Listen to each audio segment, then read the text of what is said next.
I don't think either of us meant for the fight to get that bad. It started like every argument does, something small, something stupid, but days of built-up frustration turned sparks into wildfire. He said I didn't trust him. I said he didn't listen. He walked out. I told him not to come back. And then we both froze in the silence that followed. We didn't break up, not officially. We decided to take a break, the most fragile, dangerous sentence two people can say. The kind that sounds temporary but feels final. The kind that gives you space and gives fate permission to do whatever it wants. For 2 weeks, we didn't talk. Not a text. Not a call. Just two people pretending they were fine. I kept convincing myself he'd reach out first. He didn't. And, because I'm stubborn, I didn't either. So the world moved on without us. And then one afternoon, he showed up at my door. I still remember the way he stood there, like he had rehearsed the knock but not the words. His hair was messy, his eyes tired, his clothes thrown on like he hadn't slept in days. But he smiled, that soft, gentle smile I hadn't realized I missed. The kind that makes forgiveness feel easy. "Can we talk?" he asked. I should have said no. I should have protected myself. But something about the way he looked fragile, unsure, cracked every wall I had built. "Yeah," I whispered. "Come in." And just like that, we slipped back into each other's gravity. Slowly. Carefully. Like picking up a broken glass and hoping it doesn't cut you. The first few days felt like the honeymoon stage all over again. He held my hand tighter. He lingered during hugs. He made breakfast and kissed my forehead like nothing had happened. But something was off. A shift in his eyes. A heaviness in his voice. A silence behind his smiles. Like he was carrying a shadow he didn't know how to hide. At first, I thought he was just processing the break.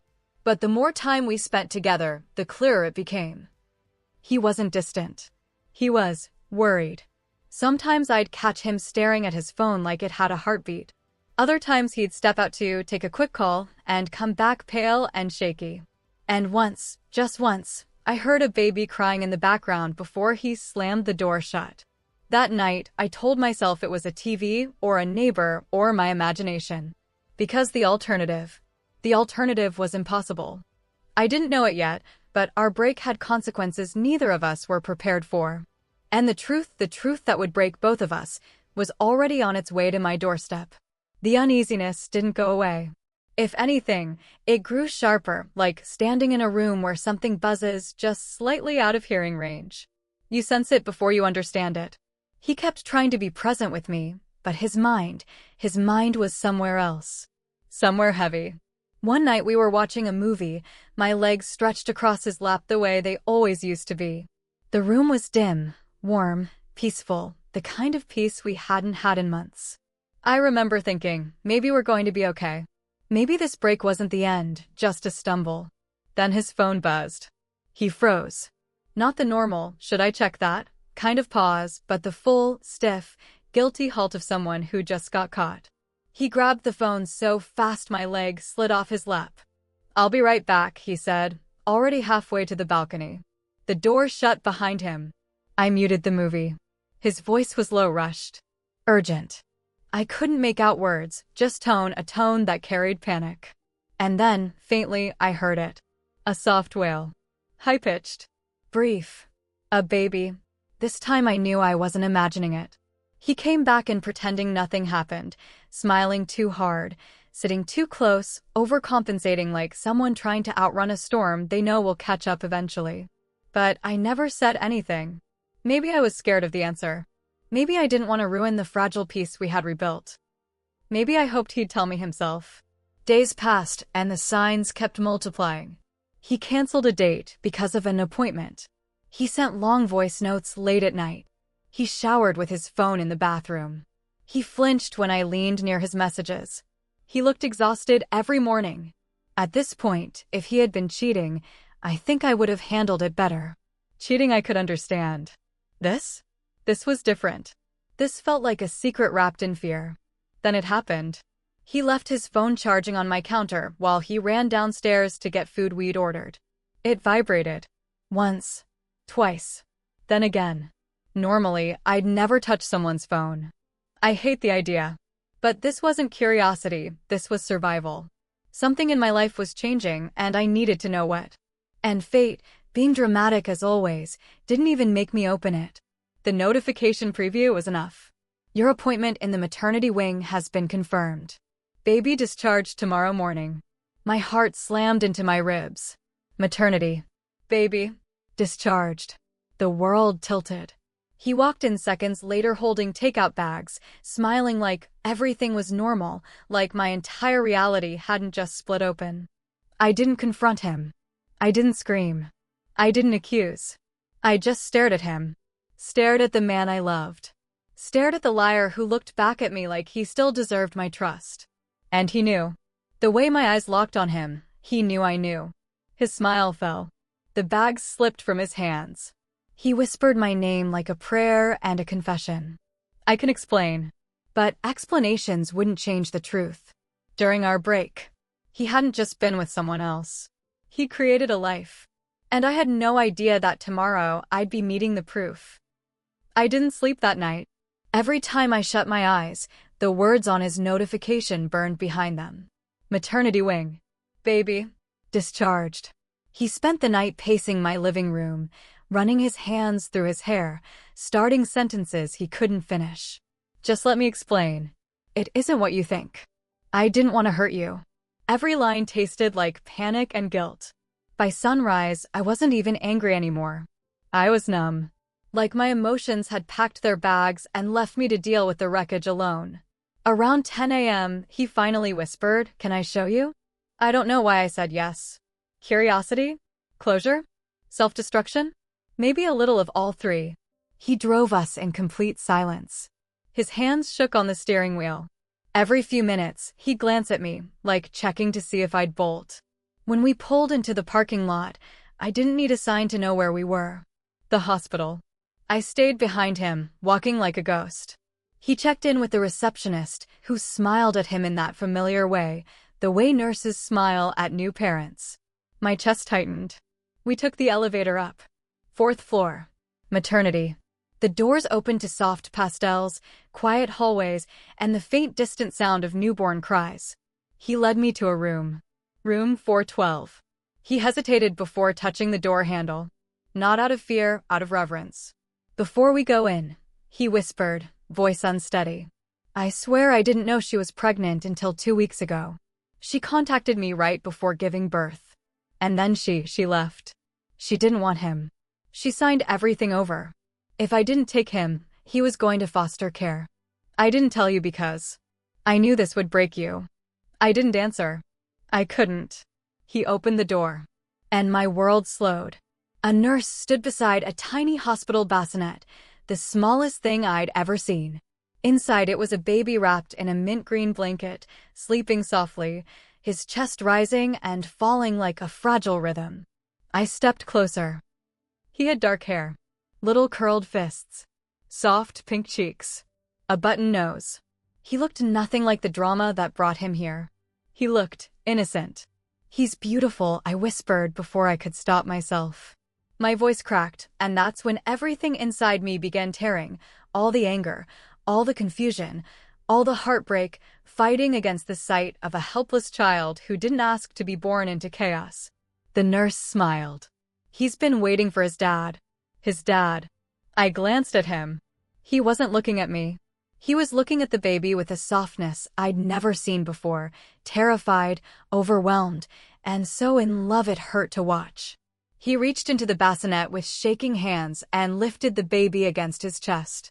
The child squirmed, then relaxed into him like they belonged to each other. "Do you want to hold him?" he asked.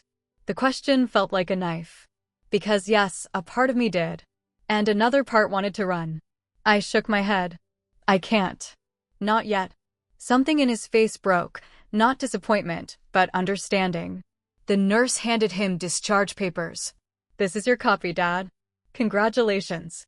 Dad. The word echoed in my skull. When we left the room, he kept glancing at me, clutching the carrier like it contained the last remnant of hope he had. On the drive back, the baby slept softly in the back seat. And I realized something chilling.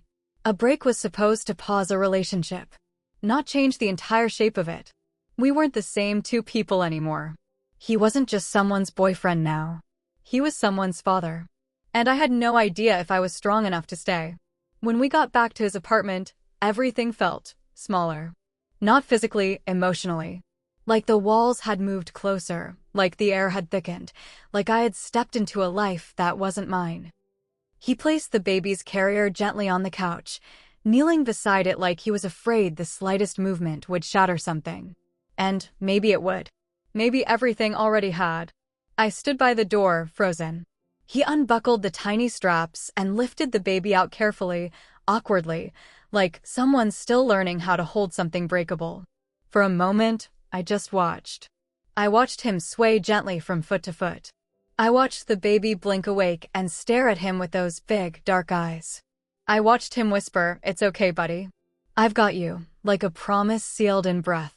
And then the baby reached up, tiny fingers curling around his shirt. That simple gesture stabbed me right in the chest. Because there was no version of this where things went back to normal. He finally looked at me.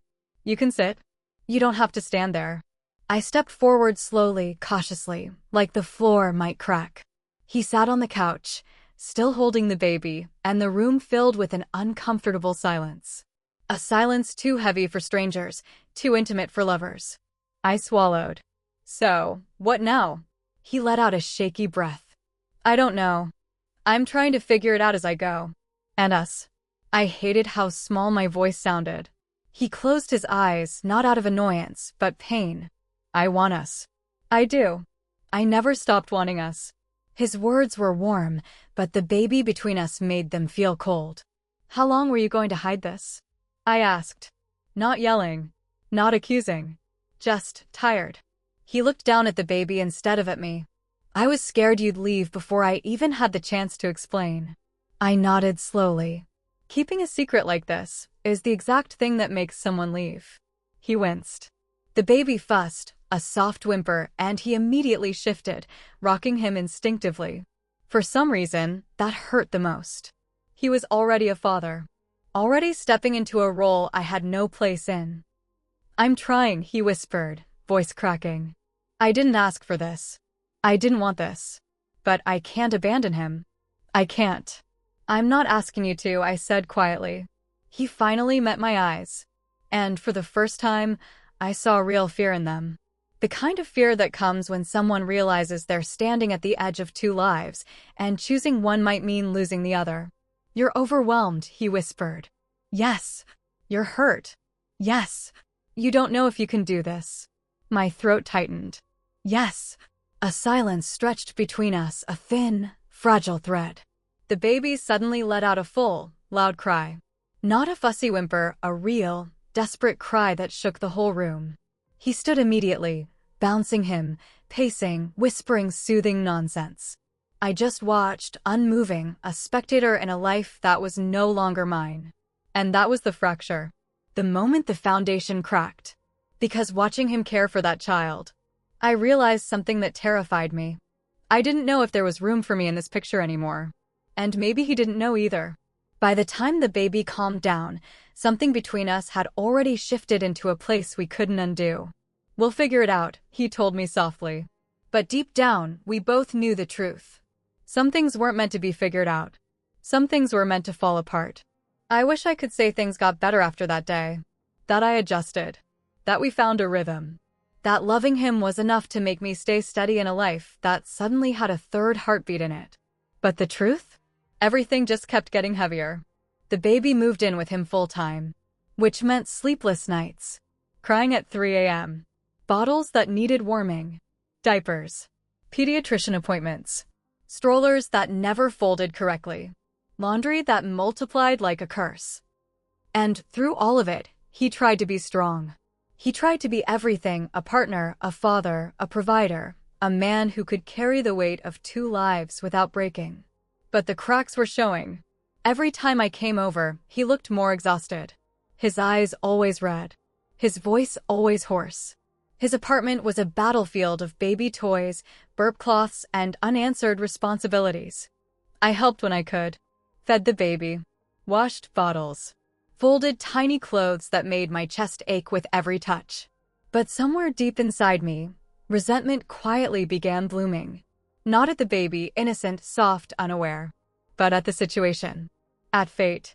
At the version of love I had dreamed of that no longer existed. One night, after a week of barely seeing each other, I asked the question simmering quietly in both of us. Do you still have space for me?